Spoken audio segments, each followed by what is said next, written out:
क्या आप अपनी कंपनी रजिस्टर करना चाहते हैं और कंफ्यूज हैं कि हमें कौन सी कंपनी रजिस्टर करनी चाहिए? क्या हमें प्रोप्राइटरशिप में बिजनेस करना चाहिए या पार्टनरशिप में? हमें एलएलपी स्टार्ट करनी चाहिए या प्राइवेट लिमिटेड, या हमें पब्लिक लिमिटेड स्टार्ट करनी चाहिए? तो आज हम जानेंगे इन 5 प्रकार की कंपनी के विषय में, और साथ ही जानेंगे एक एक फॉर्मेट ऑफ बिजनेस में क्या क्या गवर्नमेंट्स के रूल लगते हैं, कितना कठिन है उनको मेंटेन करना, और आपको अपने बिजनेस गोल के अकॉर्डिंग कौन सी कंपनी स्टार्ट करनी चाहिए वो हम आज इस वीडियो में जानेंगे। तो आइए शुरुआत करते हैं सबसे इजी टाइप ऑफ कंपनी, जिसका नाम है प्रोप्राइटरशिप, यानी कि प्रॉपर्टी, यानी कि जो मेरी खुद की कंपनी हो जिसका मालिक मैं खुद हूं। प्रोप्राइटरशिप वो कंपनी है जिसमें मेरी ही वजह से बिजनेस होता है। अब प्रॉपर्टी के जो रूल्स होते हैं वो एकदम वही होते हैं जो कि इंडिविजुअल को इनकम टैक्स में लगते हैं। प्रॉपर्टी का कोई अलग से पैन कार्ड नहीं होता, जो मेरा पैन कार्ड है वही मेरी प्रॉपर्टी का भी सेम पैन कार्ड होगा। पर प्रोप्राइटरशिप में हमें जीएसटी में जरूर रजिस्टर कराना पड़ेगा, हमें जीएसटी पे भी करनी पड़ेगी और जीएसटी रिसीव भी करना पड़ेगा as per the government regulation. Proprietorship company आपको तभी चलानी चाहिए जब आपका बिजनेस आप ही के ऊपर निर्भर हो और आप ही के पैन कार्ड पे आपको जीएसटी नंबर भी अलॉट होगा, और उसी पैन कार्ड में आपको इनकम टैक्स रिजल्ट भी फाइल करने होंगे। प्रॉपर्टी बिजनेस में जो इनकम टैक्स के लॉ लगेंगे वो भी वही लगेंगे जो इंडिविजुअल के लिए लगते हैं। प्रोप्राइटरशिप बिजनेस उनके लिए अच्छा होता है जो अपना इंडिविजुअल बिजनेस चलाना चाहते हैं, जो बहुत ज्यादा ग्रो नहीं करना चाहते हैं, जो चाहते हैं उनके बेसिस पे ही बिजनेस आगे बढ़े, तो उनके लिए प्रॉपर्टी बिजनेस सबसे अच्छा होता है। अगला है पार्टनरशिप। पार्टनरशिप मतलब साझा बिजनेस। इसमें दो लोग साथ में आते हैं, एक छोटा सा एग्रीमेंट होता है दोनों पार्टनर्स के बीच में, जिसमें वो डिफाइन करते हैं कौन कितना निवेश करेगा और उनका प्रॉफिट कैसे बटेगा। आगे चलकर अगर पार्टनरशिप लिक्विडेट होती है या किसी की पार्टनर की डेथ होती है तो उस केस में रिप्लेस कौन करेगा, ये होगी सिंपल रजिस्टर्ड पार्टनरशिप। अब एक इंपॉर्टेंट कॉन्सेप्ट समझना बहुत जरूरी है जो प्रॉपर्टी और पार्टनरशिप बिजनेस पे लगता है, जिसको समझना बहुत ही महत्वपूर्ण है। ये दोनों बिजनेस अनलिमिटेड लायबिलिटी के बिजनेस हैं, यानी कि अगर कल को आपकी कंपनी खराब हो जाती है या आपने मार्केट से उधार लिया है, बैंक से उधार लिया हुआ है और आप बिजनेस प्रॉपर्टी या पार्टनरशिप पे कर रहे हैं, और अगर आपने टाइम पर उधार नहीं चुकाया और आपकी कंपनी डिफॉल्ट कर गई, तो बैंक आपके पर्सनल एसेट्स भी जब्त कर सकती है। जी हां, बैंक आपके पर्सनल एसेट्स भी जब्त कर सकती है, यानी कि आपका घर, प्रॉपर्टी, जो भी आपके पर्सनल एसेट हैं वो बैंक जब्त कर सकता है, क्योंकि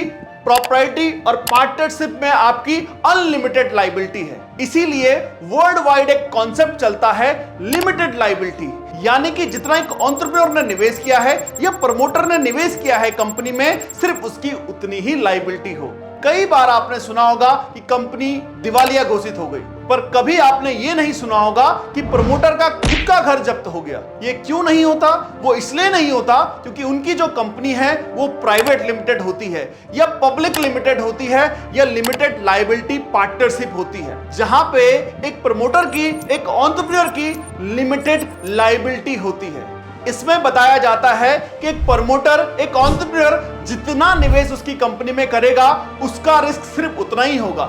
जो उसने घर बनाया है या पर्सनल एसेट बनाए हैं वो उसने अपनी पर्सनल सैलरी से बनाया है। जो लॉस हुआ है वो बिजनेस की वजह से हुआ है। इसीलिए कभी भी लिमिटेड लायबिलिटी कंपनी के एंटरप्रेन्योर के ऊपर, प्रमोटर के ऊपर, उसके शेयर होल्डर के ऊपर कोई प्रॉब्लम नहीं आती। अब हम इन तीनों को समझते हैं, private limited, limited liability partnership और पब्लिक लिमिटेड। तो सबसे पहले समझते हैं लिमिटेड लायबिलिटी पार्टनरशिप, यानी कि एलएलपी। जिस तरह मैंने आपको पार्टनरशिप कंपनी बताई थी, ये भी उसी प्रकार की एक पार्टनरशिप है, लेकिन इसमें लायबिलिटी लिमिटेड है, यानी कि एलएलपी में जितने भी पार्टनर्स होंगे उनकी लायबिलिटी सिर्फ उनके निवेश तक है। जो कैपिटल उन्होंने कंपनी में निवेश किया है सिर्फ उस पे ही उनका रिस्क है, उनका घर या उनकी पर्सनल एसेट पे कोई रिस्क नहीं है। अब जानते हैं एलएलपी में क्या होता है। एलएलपी में जितने पार्टनर्स हैं वो अपने अपने हिसाब से काम करते हैं, और जब प्रॉफिट होता है तो उनको 30% सरकार को इनकम टैक्स देना होता है, और जो बचा हुआ पैसा है वो सभी पार्टनर्स अपने पार्टनरशिप रेशो के अनुसार आपस में बांट लेते हैं। अगर कंपनी को 100 रुपए का प्रॉफिट हुआ और 2 पार्टनर हैं, 50-50% के रेशो में, तो दोनों को 50-50 रुपए चले जाएंगे। अब इस 50 रुपए पे प्रमोटर को कोई भी इनकम टैक्स नहीं लगेगा, इसमें पहले ही टैक्स दे दिया जाता है। उसके बाद जो मुनाफा बचेगा वो जितने भी पार्टनर्स पे बच जाता है, उस पर कोई भी इनकम टैक्स नहीं होता, वो इनकम टैक्स मुक्त होगी। इसमें उनको अलग से पर्सनल बेसिस पर इनकम टैक्स नहीं देना होगा। अगर आप चाहते हैं कि मैं एक ऐसी कंपनी बनाऊं जिसमें मुनाफा घर लेके जाऊं, तो आपको LLP बनानी चाहिए, क्योंकि LLP के माध्यम से आपको मात्र 30% टैक्स देना होगा और उसके बाद जो भी पैसा आपके पास आएगा उस पे आपको एक भी रुपए टैक्स नहीं देना है। अब मैं आपको लिमिटेड लायबिलिटी पार्टनरशिप में लिमिटेशंस बताता हूं। LLP में लिमिटेशन है कि वो सिर्फ पार्टनर्स बना सकते हैं, शेयर होल्डर्स नहीं। यानी कि अगर आपको मार्केट से पैसा रेज करना है, आपको कंपनी में इक्विटी लानी है, आपको कंपनी को IPO तक लेके जाना है, अगर आपको अपनी कंपनी को बहुत बड़ा करना है, तो आप LLP में उसको बहुत बड़ा नहीं कर पाओगे। तो आपको क्या करना चाहिए? शुरुआत के सालों में मार्केट से पैसा नहीं उठाना है, IPO नहीं लाना है, तो आप LLP से शुरुआत कर सकते हैं और बाद में आप LLP को प्राइवेट लिमिटेड बना सकते हैं। LLP को मेंटेन करने के लिए LLP में GST देना पड़ेगा, वो आप कोई भी बिजनेस करेंगे तो देना पड़ेगा। LLP में आपको टैक्स देना पड़ेगा, वो आप कोई भी बिजनेस स्टार्ट करेंगे उस पे देना पड़ेगा। अगर आप पेमेंट कर रहे हैं तो आपको कोई भी बिजनेस कर रहे हो तो TDS देना पड़ेगा। सिर्फ एक ही चीज LLP में है, वो है कि इसमें आपको साल में ROC फिलिंग करनी पड़ती है रजिस्ट्रार ऑफ कंपनी में, जो आपका CA बहुत ही मिनिमल कॉस्ट में वो फिलिंग कर देगा। LLP का सबसे बड़ा फायदा यह होता है कि इसमें आपकी लायबिलिटी लिमिटेड हो जाती है। अगला फॉर्म ऑफ कंपनी है private limited. Private limited company का मतलब है हर कंपनी में मिनिमम 2 शेयर होल्डर होने चाहिए और मैक्सिमम कितने भी हो सकते हैं। साथ ही कंपनी में 2 डायरेक्टर्स भी होते हैं। डायरेक्टर्स और शेयर होल्डर सेम भी हो सकते हैं और डायरेक्टर शेयर होल्डर अलग अलग भी हो सकते हैं। यानी कि प्राइवेट लिमिटेड कंपनी में डायरेक्टर टोटली अलग हो सकते हैं। प्राइवेट लिमिटेड कंपनी में कंप्लायंसेस थोड़े बढ़ जाते हैं। एक प्राइवेट लिमिटेड कंपनी को साल में 4 बोर्ड मीटिंग्स करनी पड़ती हैं और उसमें जो भी मेजर डिसीजन वो लेते हैं उनको ROC को रिपोर्ट करने पड़ते हैं। पर एक इंटरेस्टिंग बात है,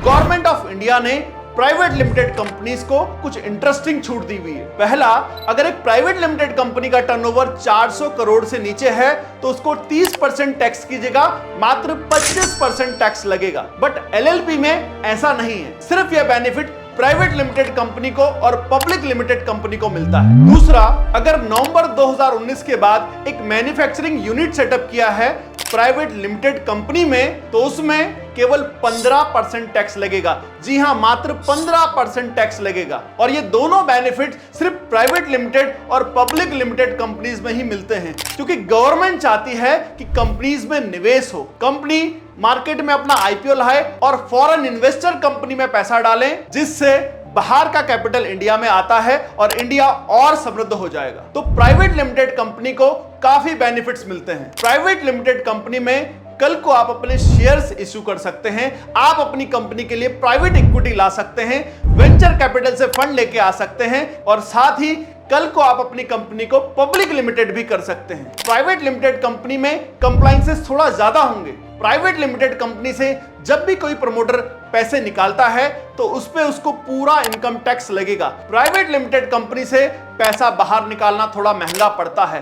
अब आप अपना ऑब्जेक्टिव सोचिए, आपका ऑब्जेक्टिव क्या है? अगर आपको पैसा बाहर निकालकर अपनी पर्सनल वेल्थ बनानी है तो प्राइवेट लिमिटेड मत बनाइए, LLP बनाइए। और अगर आपको लगता है कि नहीं, मुझे तो बिजनेस में ही निवेश करना है, बार बार निवेश करते रहना है और बिजनेस को बहुत बड़ा करना है, बाद में जाके इसको लिस्ट करवाना है, बहुत सारी वैल्यूएशन लेके आनी है, तब आप प्राइवेट लिमिटेड करिए। और अगर आपको अभी क्लियरिटी नहीं है कि क्या करना है आगे जाके, तो शुरुआत आप LLP से कर सकते हैं, बाद में जाके आप उसे प्राइवेट लिमिटेड कर सकते हैं। अब बात करते हैं last formation of company, public limited. Public limited यानी कि कंपनी पब्लिक की है और इसमें लायबिलिटी लिमिटेड है। इसमें जो कंपनीज होती हैं वो लिस्टेड होती हैं या तो बॉम्बे स्टॉक एक्सचेंज में या नेशनल स्टॉक एक्सचेंज में। लिस्टेड का मतलब है कि इस कंपनी का मिनिमम 25% शेयर होल्डिंग जनता के पास हो सकता है। जनता ने या तो डायरेक्ट खरीद लिया है या फिर म्यूचुअल फंड के थ्रू खरीदा है या फाइनेंशियल इंस्टीट्यूट के थ्रू खरीद लिया है। तो इस तरह की कंपनी को कहते हैं public limited company. Public limited company SEBI के अंडर आ जाती है और उनको सेबी के नियमों का पालन करना पड़ता है। पब्लिक लिमिटेड कंपनी को आरओसी के भी नियमों का पालन करना पड़ता है और सेबी के भी नियमों का पालन करना पड़ता है। इनको हर क्वार्टर में अपने इन्वेस्टर को बताना पड़ता है कि इनकी कंपनी में क्या क्या इंप्रूवमेंट्स हुए हैं, क्या क्या प्रॉब्लम हुई है, कितना प्रॉफिट किया गया है। हर क्वार्टर में इनको अपने रिजल्ट्स को डिक्लेयर करना पड़ता है। हर साल के अंत में इनको अपने फाइनल रिजल्ट्स डिक्लेयर करने पड़ते हैं, ऑडिटेड बैलेंस शीट देनी पड़ती है। तो ये सारे रूल्स लगते हैं पब्लिक लिमिटेड कंपनीज में। तो ये थी 5 तरह की कंपनियां, propriety, partnership, limited liability partnership, private limited और पब्लिक लिमिटेड। इस वीडियो में हमने डिस्कस किया इन सभी 5 प्रकार की कंपनियों के विषय में। अब आपको कौन सी कंपनी रजिस्टर करानी चाहिए, ये टोटली आपके ऊपर डिपेंड करता है कि आपका उद्देश्य क्या है, ये आपको क्लियर होना चाहिए। तो पहले आप अपना ऑब्जेक्टिव डिसाइड कीजिए, अपना उद्देश्य क्लियर कीजिए। अगर आपका उद्देश्य है खुद का बिजनेस करूं जो आपके ऊपर डिपेंड करे, तो आपको प्रॉपर्टी स्टार्ट कर लेनी चाहिए। अगर आप 2 लोग मिलकर छोटा बिजनेस करना चाहते हैं तो आप रजिस्टर्ड पार्टनरशिप कर सकते हैं। अगर आप पार्टनरशिप करना चाहते हैं और काम बड़ा करना चाहते हैं लेकिन आपको अभी क्लियरिटी नहीं है कि आगे आपको क्या करना है, तो आप एलएलपी से स्टार्ट कर सकते हैं। अगर आपको लगता है कि आगे चलकर आपको कंपनी को लिस्ट करवाना है या इन्वेस्टर से फंड लेना है, तो आप उसे प्राइवेट लिमिटेड में कन्वर्ट कर सकते हैं और उसके बाद उसे आगे चलकर जब आप लिस्ट करवाते हैं तो पब्लिक लिमिटेड भी कर सकते हैं। तो इन सभी को स्टडी कीजिए, इस वीडियो को बार बार देखिए और अगर आप भी अपनी कंपनी रजिस्टर करवाना चाहते हैं तो दिए गए नंबर पर संपर्क कर सकते हैं, जहां पे आपको कंपनी रजिस्ट्रेशन के साथ साथ business loan, ERP, CRM, IVR, WhatsApp API, digital marketing जैसी सर्विसेज एक ही प्लेटफॉर्म में मिलती हैं। अगर वीडियो अच्छा लगा हो तो वीडियो को लाइक करें और ऐसे ही इंफॉर्मेटिव वीडियो देखने के लिए चैनल को सब्सक्राइब करना ना भूलें। इस वीडियो को पूरा देखने के लिए आपका बहुत बहुत धन्यवाद।